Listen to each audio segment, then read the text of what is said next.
शालेय शिक्षणातील त्रिभाषा सूत्रीचा मुद्दा हा पेटलेला आहे। शालेय शिक्षण अभ्यास कृती समन्वय समिती आक्रमक आहे। डॉक्टर नरेंद्र जाधव यांची समिती बरखास्त करण्याची मागणी केली जाते आणि याच मागणी करता दीपक पवार यांच्या नेतृत्वात आझाद मैदानावर मोर्चाला सुरुवात होणार आहे, आंदोलनाला सुरुवात होणार आहे। या सगळ्याविषयी अधिक माहिती घेण्याकरता थेट जाऊया आपले प्रतिनिधी भूषण शिंदे यांच्याकडे। भूषण, काय सध्या परिस्थिती आहे?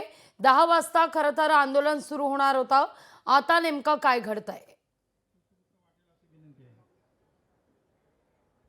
नक्कीच लागवी शालेय शिक्षण अभ्यास कृती समितीचा आज मुंबईतील आझाद मैदानामध्ये धरणे आंदोलन पार पडणार आहे। सध्या मी आझाद मैदानामध्ये उभा आहे आणि अजून तरी या संपूर्ण आंदोलनाला सुरुवात झालेली नाहीये।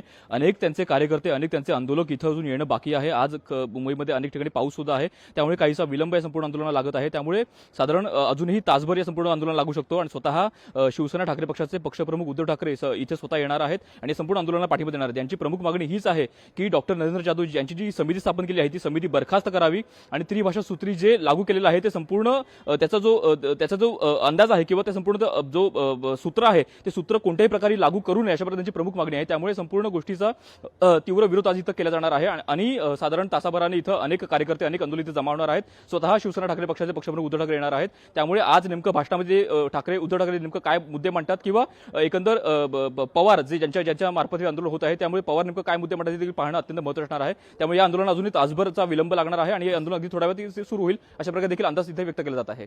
लागवी अगदी भूषण, तुर्तास धन्यवाद। लोकशाही मराठी ऐका, पहा, जागरूक रहा।